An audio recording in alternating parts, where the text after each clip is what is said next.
So maybe we can wait a couple of minutes because I don't see other participants yet.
Okay, so I think we can slowly start.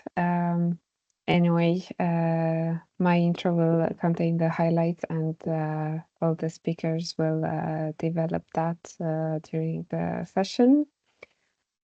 So hello everyone, and thank you for joining or rewatching later this drop webinar. I am Andrea. I am from Housing Europe, and I'm responsible for the communication and dissemination of the project. So I am happy to welcome you on behalf of all the project partners. So maybe some of you are not very familiar with the project. It is about urban regeneration and district renovation. Our aim is to help transform neighborhoods, some of them probably built a few decades ago, to become places that are more inclusive, sustainable, accessible, connected. We do this by working with cities, researchers, and local communities. So always keeping people daily lives at the center of the project. The focus of today's webinar is the replication of all the of 3 years of hard work. The end result of the project is integrated renovation methodology. So pilots, the cities that were part of the project are very inspiring, but to actually make an impact, the lesson needs to be able to travel around also in other countries to be adapted and scaled in various contexts. So today we are trying to explore how that can be possible. So what should you expect? You'll hear about the results of the peer learning process, our replication roadmap, and practical experience from the main pilot in Ermua, Basque Country, and Elva from Estonia. Together, we'll have a look at what worked well, the challenges that still remain, and what recommendation we can pass on to potential replicators. So, yeah, I wish everyone a good session. Please listen, don't hesitate to ask questions. And of course, we will be more than happy to answer to any other questions or recommendations later on. You'll find a way to contact us if you check our website. Thank you, and I will pass the floor to our first speaker, Silvia Ura from Tecnalia. The floor is yours. Thank you very much, Andrea, and thank you for those of you that have joined in direct and also for those that will watch this webinar afterwards. So my name is Silvia Urra and I am from Tecnalia, and we have been in charge of let's say, the conceptual definition of the integrated renovation methodology, and I will give you some highlights about it so that you're going to understand better afterwards the inputs from the cities that have been implementing this methodology. I will try to put it in full screen. Okay, can you see it? Yeah. Okay. So this image is the result of a session we had about what is urban regeneration. And well, we can see that it's a complex process because it has a lot of different domains. Of course, we have all the social innovation part and the participation, because urban regeneration is not something that can be done just by public administration. It's a co-creation process. It's a very long way, but needs the commitment from all the different stakeholders that take part in the city and in the neighborhoods. Also, we wanted to see how these urban regeneration processes can really have an impact on the local economic development in those neighborhoods that are regenerated. We have been also checking what are the barriers we find, for example, in housing renovation, in some countries where the property is private, so the buildings are owned by private citizens, and what are the barriers they find when they want to renovate their buildings, and also to see how there is a big potential in the exploring of launching energy communities in these neighborhoods. So in order to be able to go across these urban regeneration processes, the project wanted to develop an integrated methodology that could help us to transform these social housing districts into inclusive smart neighborhoods. And with that, we wanted to improve the urban space, the accessibility of the neighborhoods, and in general, the quality of life of all the inhabitants. And also to guarantee that these neighborhoods that sometimes face different challenges are really connected in all the areas, like physical, social, and digital. So for that, we have been working around two main drivers. The first one was social innovation, because I have said already, we think that this is a shared responsibility. So the citizens have a lot to say and to do in these urban regeneration processes. And also we wanted to see how these processes can really have an impact on the improvement of the economy of these neighborhoods and how they could push for local economic development. Also, we have been launching some activities that you will know more about them later, but mainly around social innovation. We have been working around co-creation, and we have also launched a neighborhood office that could be like the heart of the neighborhood and the center of all this regeneration process. And in the local economic development field, we have been working around how this process could create new jobs and new services, and how these new energy communities could be launched to make these neighborhoods more sustainable. And also we wanted to really see how the cultural and creative industries could be like a point that should be taken into account in these regeneration processes, and how the integration of innovative digital technologies could also be important in these regeneration processes. So we created this integration renovation methodology that has been implemented in all the levels in the Ermua demo case and in the strategic level in Elva and in Matera. It has three different steps: the strategic level, the design level, and the intervention level. And it has been a co-created process, as you can see in the scheme in the right side, with different workshops and sessions celebrated with citizens and different stakeholders in all the different levels. So we have been working with them in the diagnosis, in the scenario generation, in the elaboration of the strategic plan, in the action plan, in the prioritization of the projects, and lately in the implementation of those projects. To give some more details, although I will not enter very much in detail because we will need more time. So this is how the integrated renovation methodology is organized. It has a strategic level, a design level, and an intervention level. All these levels have like the co-creation and co-design part with citizens and stakeholders, and the exploration of how these processes can lead to local economic development. So in the strategic level, we have first the context analysis. We need to know how the neighborhood is. So we did a diagnosis of the neighborhood and the characterization and identification of the different stakeholders. Then we work with all the stakeholders in the generation of a common vision of the neighborhood. So what is the neighborhood would like to see in the future? And with that is generated a strategic plan. And finally, that strategic plan is translated in an action plan with identification of projects and possible solutions that can help us to achieve that vision in the future for the neighborhood.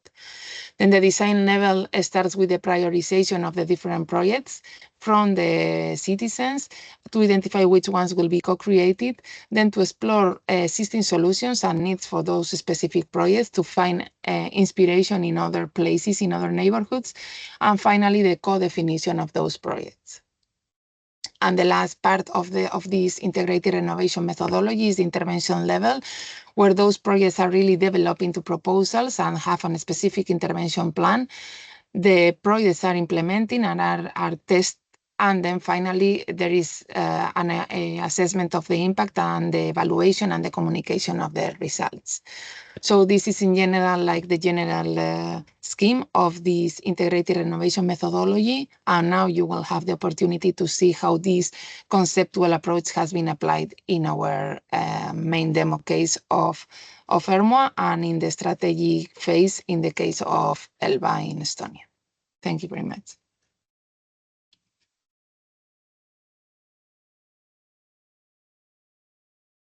Thank you, Sylvia. So I do not see any questions. Then we can move on to our second speaker and also project coordinator representing Ermua municipality, Marta Leque.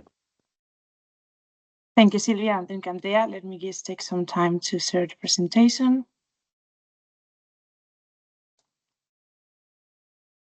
Let me know if you can see it. Give it presentation mode.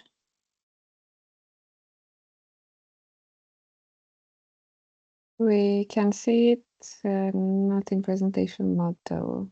This is not loading. Let me just reload this and try to put it in presentation mode.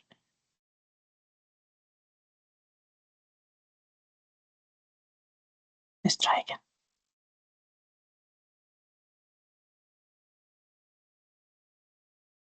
There we go. Can you see it now? Yes, perfect. All right, thank you. So my name is Marta Leque. I work for the municipality of Ermua, and as Andrea was explaining, we are in charge of the coordination of the DROP project in general. And I'm here to briefly explain the implementation of the project in the neighborhood of Santa Ana, which is also the pilot case of the DROP project. So the reason why we chose Santa Ana as a neighborhood for the pilot case of this project was because of the context, specific context or characteristics of the neighborhood. So Santa Ana is a neighborhood that was built during the 60s and the 70s in a period of industrialization of the municipality. So during this period, the population of the municipality increased by 700%. Which also implied that in order to accommodate all these newcomers, the neighborhood of Santa Ana had to be built in a very quick period of time and with absolutely no notion of urban planning. So up to date, still the problem is that the neighborhood is facing structural issues such as lack of accessibility, lack of quality public spaces, low energy efficiency, and incremental decrease of the local businesses that were in place in the neighborhood. But we also believed at the end that this was one of the reasons why we should choose Santa Ana, because we thought that with some urban innovation and with some community intervention, it had a big potential to improve. So how were we planning to improve it? Not only following the methodology that my colleague Sylvia was explaining before, but also through a co-governance and co-creation methodology. So this is a structured plan that is meant to activate and guide the community in order to support some local projects. As you can see here, this methodology is structured in 4 different stages. The first stage is engagement, to activate the community, to talk to them, to understand the needs, and to inform them about the project. The second stage is a co-creation stage, which means that the neighbors, the residents, have to come together to think of how do they want to change the neighborhood, to think of ideas, of projects, and then to choose them as well. Then in the second stage, we have the structure tests, which implies implementing those projects, seeing what is working, what is not working, what needs to be adjusted. And finally, there's an evaluation stage as well. So throughout these last 3 years, starting from 2022, we've been going into like a public participation process that started with the development of a comprehensive neighborhood diagnosis. This diagnosis was gathering data that it was qualitative and quantitative, and it was a very important step to develop like a big picture of the neighborhood. Once this diagnosis was developed, what we did was to gather all the different stakeholders that were taking part in the neighborhood, and we started going through like different workshops and processes for them to start like thinking how would they envision the neighborhood in the future, what do they want it, what were their specific needs, and the result of this process of the different activities with the stakeholders was the development of a shared vision for 2035. So once this vision was established, then it was a turn of the neighbors to propose different ideas, different projects to implement in the neighborhood. And not only to propose it, but also to collectively decide which ones were going to take place within the project. So they prioritized certain actions that we will talk about a little bit later on. And once those actions were prioritized, we've been like in the previous years, busy co-creating, implementing all these projects in the neighborhood. So each of these projects have been following the previous explained co-creation and co-governance methodology, but I must say that all of them are very different. They have followed a completely different pattern, and they have been adapted to the specific context and the stakeholders that have been taking place. So as you can see in this slide, we have different type of actions. There's some actions that have been defined by the project, and the actions that the residents themselves have been suggesting and prioritizing. So on the top line, we have the establishment of the neighborhood office, the mapathon session that we did at the beginning of the project as well, the establishment of an energy community, the certified training course on construction, but with a focus on energy efficiency. And then on the bottom, we have the transformation of a public space through tactical urbanism. We have a party wall design. Then we also have a competition of architecture designs in order to also transform another public square. We have community connections, then a couple of services that were given for the elderly to improve their health conditions and to maybe test different innovative solutions. And then finally, to recover a tradition that had been going on in the neighborhood before, that was the Santa Ana Day, and that the neighbors chose that they wanted to recuperate it. So these are a lot of actions, and it would take like super long to explain the process of all of them. So that's why I decided to maybe focus in 4 different ones that tackle different domains of the project that have been addressed. So starting from the neighborhood office as a social example, this was probably one of the key actions of the project. This neighborhood office is located in the very center of the Santa Ana neighborhood. It opens 3 days a week, and it's also open open for every neighbor to be contacted with the neighborhood through like other telematic ways, like email, phone, and many other options. So what makes this action a key action is that it has been able to facilitate and to make possible the different actions that have been conducted throughout the DROP project. It has been very useful to inform people about the project, to conduct different meetings, to serve as a gathering point, and to also provide many other complementary services that have also enabled the other actions to be carried out. Then we also have the mapathon session that was conducted at the very beginning of the participatory process. We also believe this was a key action because how this went is the job community the job team developed a specific application, a mobile application, in order to conduct this specific session. So during this day, the residents of Santa Ana split in different groups, and they were walking around the neighborhood in order to identify the different incidences that they wanted to report to the municipality. So what this app provided is the possibility of geolocalize and also describe every different incident. As you can see, the incidences were mainly connected to the maintenance, the security, and the functionality of the neighborhood. And it was very useful because we could report all these incidences to the municipality, and the municipality was progressively solving them and giving feedback to the neighbors. But a very important aspect of this mapathon was not only the identification of the incidents, it was also that the neighbors identified specific public spaces that were underutilized and that had a big potential to be transformed within the DOR project with different actions. So the result of this has also been identification of some spaces that I will talk about right now as the urban example, which are these two here. So during the mapathon, we identified 4 different spaces, but these were 2 of them. The first one that you can see on top is a former public parking spot that had no exit, and that the neighbors identified with the potential because it was on the way to the local school. It was also next to a bar, and it was also located right where a lift was located to access the nearby street.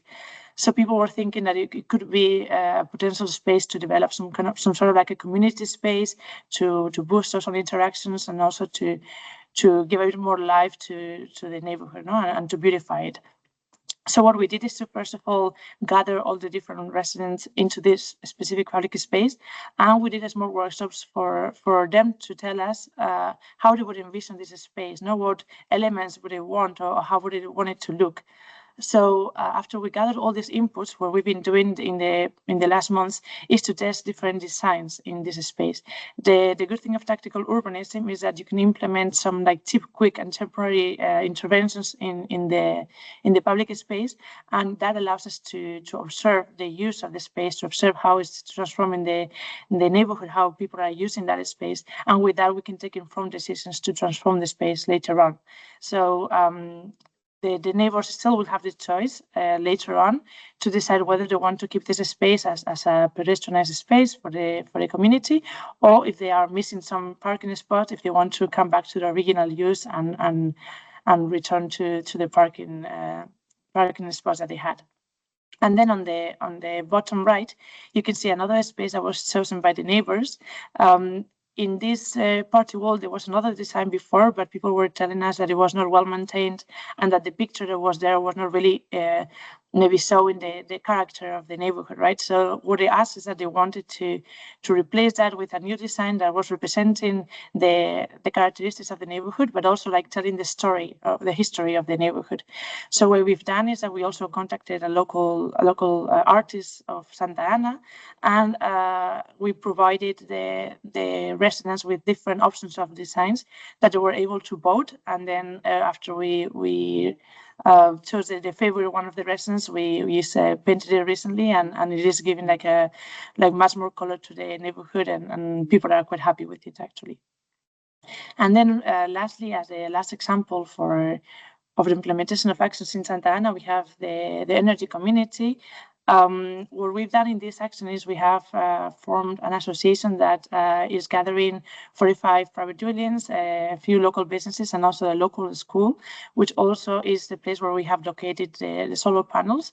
And it's been a long process, quite a complicated process, but the role of the municipality has been to provide the technical, administrative, and also legal support together with the other team of the projects like Tecnalia and some like legal advisor as well, to facilitate this process and kind of like make it easy for them to participate. But our goal is for this community to last as much as the panels are going to last, and to be independent and work independently. So this is probably one of the actions that is going to transcend for longer after the project implementation. And when we look at the impact, we can see that more than 130 people have been involved in these participatory processes, and that 10 actions have been implemented. So the more clear and direct impact has been that the neighborhood has been improved in many different domains, cultural, economic, urban, environmental, many other ways. But a big impact has also been in the social aspect. Now we've seen that there has been a big increment of the sense of community, of the social cohesion of the neighborhood. We also realized that we have somehow contributed to the increase of the participatory culture in the neighborhood, which was pretty low before we started the project. We also thought that this project has maybe encouraged the people to have like a long-term vision of the neighborhood, not to stop and think how they want Santa Ana to look like in the future, and at the same time it has also fostered like a sense of belonging of I live in Santa Ana, this is mine, and it's my responsibility to take ownership of the development of the neighborhood. And then also like a big shift for us has been moving from this individual perspective to the collective vision of the neighborhood. But at the same time, we believe that as the bigger lesson learned is that in order for these projects such as DROP to be effective, to be sustainable in the long term, we realize that there must be some enabling conditions that facilitate this. No, the first is the trust, of course, like to ensure that there is enough trust among all the stakeholders, but also and especially towards the team that is implementing the project. Also, that the sharing powers, not to think that not the decisions that have to be taken, or the responsibility cannot be only in the hands of few people, but also in the whole community and in a diversified group of people. Then the idea of commons, not for people to understand that the resources of the neighborhood, the public spaces are a shared responsibility, so they also have to take ownership individually for each of them. Then probably the most difficult one in this sort of innovative projects is to have like the effective, appropriate legal tools to implement the project, and also probably to overcome this bureaucracy that often slows down all these type of projects. And finally, to focus in the very unique context of the neighborhood in order to make sure that the solutions that are implemented are effective and also accepted by the local community. So that was all from my side. If you have any questions, I'll be happy to answer later, and I'll give back the floor to Andrea. Thank you.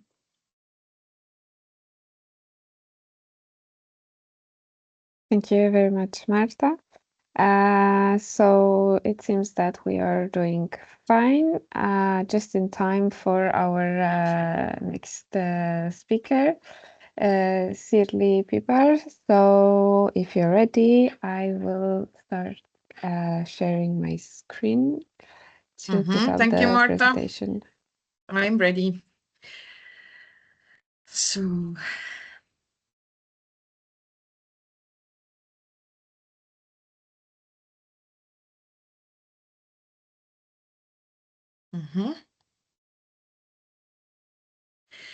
Hi, I'm Shirley Pipar from Elva, and I'm going to present you Elva Municipality Road through a DROP project and what we have done to get Nooruse neighborhood a more age-friendly and active community.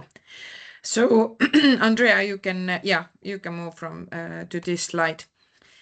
So first steps on Nooruse neighborhood path. So as you see in the picture, there are quite poor physical conditions in the Nooruse neighborhood. There are aged infrastructure, unrenovated buildings, no economical activity, poor public space, but also there is big potential to grow. There is a lot of greenery municipal land where we can do anything that we want. So input from the neighborhood, SWOT analysis, and focus on opportunities help take the first steps toward improving overall well-being and the living, economic, and social environment.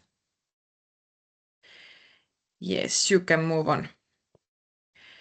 The engagement process was quite difficult at first, as it takes time to gain people's trust.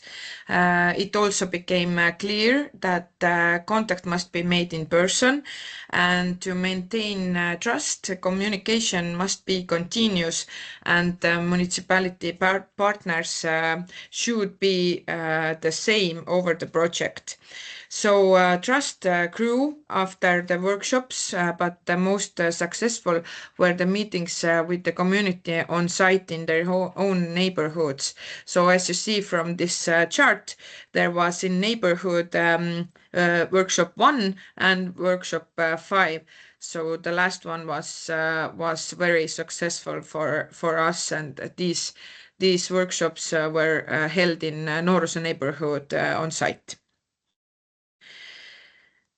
Yes, you can move on. And our experience shows that trusting relationships developed during the workshop grew into initiative and desire to contribute the community in the phase of creating the community action plan. The residents were interested to move on to the next stage, the preparation of a spatial plan. So here are the steps that we made together with the residents. And what we learned in next slide. First of all these methodologies, integrated renovation methodology and local economic development methodology, they need to be adapted to local conditions. For example, in following co-creation under the IRM, it was necessary in the Norus area to take into account that cooperation is rather difficult before establishing a personal and trusting relationship with the community. Likewise, in applying co-governance and LED, it was also important to consider that local contexts, there is a small area, and there is no direct local economic activity. And instead of mapping existing businesses, which were almost absent in this area, the roadmap identified the potential future activities that we want to make in there. Use of digital tools. As you know, that Estonia is quite IT land. Here are very high possibilities in national and municipality level.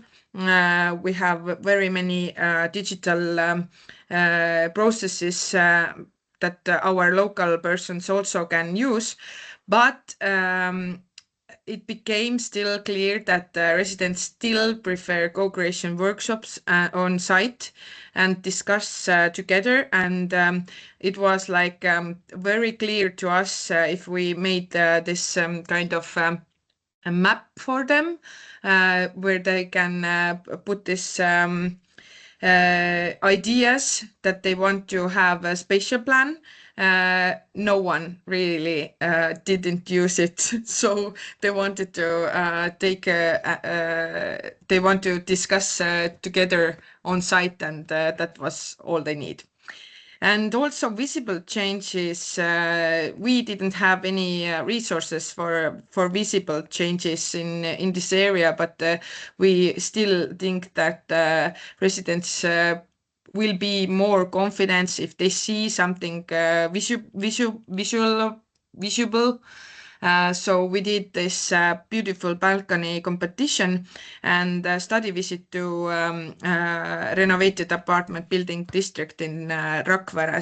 So this was, I think, a very successful action in our path. And the next slide, you can see that on the right, we have active community in workshop 5. We held in Norus Neighbourhood. And left, you can see this spatial plan, which is a result of this workshop 5. So it's quite new. We haven't seen it with all this active community yet, but this is all that our people came together. And also there is one idea already came to a participatory budget 2026. This is a public outdoor gym, and this is going to referendum in this year, so we can see that how this Norus neighborhood can be can they be successful or not with this their idea to this community also in Elva municipality level. So we are very happy and glad that this community is in the end is very attracted and active community. So this is shortly all that we have done and our path. So thank you.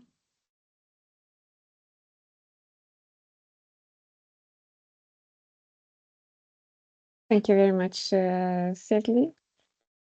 So I think now we can move on to the last presentation. Andra Asser from Institute of Baltic Studies that worked closely with Elva. So whenever you're ready, you can start. Thank you very much. So I have a few slides as well. Let me see. Can everyone see my slides? Yes, I see nodding heads. Very good. Okay, so yes, I'm Andra Asser from the Institute of Baltic Studies. We are a partner in the DROP project, and our task was replication. So really making sure that what happens in this project reaches other municipalities, other actors, other stakeholders. So when we talk about replication, especially in the context of the DROP project, then as you've already heard from previous presentations about the methodologies that were developed, about our peer cities, so this is the core of the knowledge that can be replicated from the DROP project. So IRM, of course, is the central methodology. Its main component parts, co-governance and local economic development. And then, of course, the case studies from our cities, from our peer cities, and from Ermua, our demo city, and everything else that we have created, all the knowledge we have created throughout this project. So webinars, instructional materials, everything you can find on our webpage, and so on. So this is the kind of sum total of the knowledge that can be replicated from the DROP project. It's also important to mention here that replication is not just copying something. So when we talk about replication, we mean really kind of adjusting what you're replicating and adapting it to your own personal local context. So the main benefit of replication really is that you have this that you have others who have done this before you, so you can learn from their mistakes. You can read what kind of obstacles they encountered and really how they overcame it. So to make replication really simple, IBS was responsible for creating the replication roadmap of the DROP project. So we really wanted to make sure that this isn't just a very long technical deliverable, but that it's more as a guide, a comprehensive guide that you can really use to understand very clearly what these methodologies are, how you can use them, why they are useful, and how to apply them. And then from there, you can go to these specific deliverables on these methodologies. The replication roadmap also includes the city case studies, so real life examples of how this knowledge was put into action in our peer cities and our demo city, and what was the result. And thirdly, a very, very important section is the lessons learned section. So this includes a lot of the things that were already mentioned by the other presenters, by Marta and Silvia and Sirli. So what adjustments were made during the process, what tips and tricks the cities have for you as a potential replicator. The replication roadmap will also include this navigation guide. This is just a small snippet of it to kind of give you an idea of what it aims to do. So the aim is to basically help you navigate this document. In the DROP project, you can replicate the entire process. So you can take the IRM and go from step 1 to the final step and really replicate this journey that Ermua, our demo city, has been on. But you can also take the methodologies separately. So maybe you've already done something in your city. Maybe you have some experience. Maybe you already have some strategic plans or something put together. So then you can just skip some steps and just jump to the next one. So this is the kind of aim of this navigation guide, to really help you see what is there and how you can best use it, taking into account your local context as well. So how did we go about creating this roadmap? So we interviewed all of the partners, so not only the peer cities, but also the technical partners who are responsible for developing the methodologies. And we felt it was very interesting actually to see that the methodologies were very helpful to the cities. While everyone did make adjustments, then for example with co-governance, which is this very I think big is the correct word here, that it's really a very comprehensive methodology to help you set up co-governance in your city in a way that's very structured and sustainable. But this can seem a bit daunting at first. But when our cities did go through this process, they felt that it actually helped them understand the role of each citizen in the project. And the same goes for baseline analysis, for example, which is the first step of the IRM. So really understanding the context, understanding what is happening there, what is the physical space like, who lives there, and so on. Our cities, everyone felt that it was actually really, really useful to do this analysis. It kind of laid the foundation of being able to go there and start this participatory process because you already know the neighborhood intimately. As I mentioned, all cities did make adjustments to the methodologies, taking into account the local context. So all of our cities have very different contexts, cultural backgrounds, problems, past histories. So it's very important to take these into account and to understand what kind of resources to have and what kind of problems may arise and then how to address them. This lessons learned section very interestingly actually repeats what was said before. So I'm happy to see that these are our really, really key lessons. So as I mentioned, the replication roadmap has a section of lessons learned. These are just a few of them, just to give you an idea of what they're like. So when the roadmap is published, then I really invite all of you to go and read the other lessons. They're very, very useful and serve as a very good guide. So in my previous slide, I talked about baseline analysis and why it's important to understand the neighborhood, its context. But in addition to that, we learned that the cities felt that it's actually very important to have this so-called personal touch as well. So this means really going to the place, to the neighborhood physically, observing, having maybe spontaneous conversations on the street with the residents, really seeing how people use the space and kind of identifying yourself what the problems may be. So this was for our cities second very important part of this baseline analysis, to really get this contextual feel for the place. Then I have included here one lesson from each of our cities. So the next one comes from Ermua. Marta mentioned that they had this neighborhood office, and this was actually really important as a communication hub. So having this physical local office that people can visit, that where they can have conversations, ask questions, come to for events. So this is something that really, really worked very well for them. The second lesson comes from Elva, Estonia. So as Sirli mentioned, this Nooruse neighborhood, they really didn't have a participatory culture before. So these were people living in apartment buildings that were very kind of disjointed from each other. So they didn't have any common activities or any common goals or anything like that. So kind of trying to use this big co-governance methodology proved a bit too much in that neighborhood. So Elva city decided to adapt, to adjust, to slightly simplify the process. And this made it actually much more successful, because when at first it seemed a bit intimidating to people, they felt like it was just that they were taking on too much responsibility or too much was being asked of them. And after simplification, they felt much more comfortable to participate and really share their thoughts. So this is an example of simplification that can be done to the methodologies.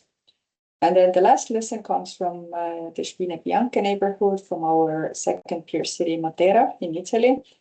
So Spine Bianche is a very tight-knit community, and they can be quite skeptical of outsiders and the local municipality as well. So when the Matera project team first approached these locals, they were actually quite hesitant to talk. So they were kind of resistant to opening up. So Matera project team decided to find these, so to say, local anchors. So in their case, this was a priest at the local church, a barkeeper at the local bar, and then through these people who were very important members of the community, they could then reach the wider community. So another very interesting lesson of what may work in a local context. So the replication roadmap is set to be published very soon. As you may know, then our project is coming to an end very soon. And the roadmap additionally will also be professionally designed. So we really hope it makes reading it easier. It makes kind of understanding all the information there easier. So we really encourage you all to sign up for our newsletter and to be notified when the roadmap is published. And yes, happy replicating. Thank you very much.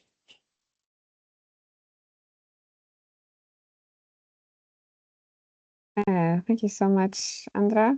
It really feels like I'd like to work for a municipality and start the work on this. So yeah, in case anyone else has anything to add, there's a very good content base that I will not shy away of reusing and disseminating and promoting the upcoming results. I do not see any questions. Yeah, anything else to add from someone? So I think, yeah, you said enough, quite a lot of things, not quantity, but quality for this session. Well, thank you everyone for taking the time to join us. The resources will be available on our website. And yep, once again, do not hesitate to share any suggestions, curiosities, and anything else. Thank you so much also for the speakers. And yep, hopefully we'll be in touch soon. Thank you. Thank you. Bye. Thank you very much. Have a nice day. Bye.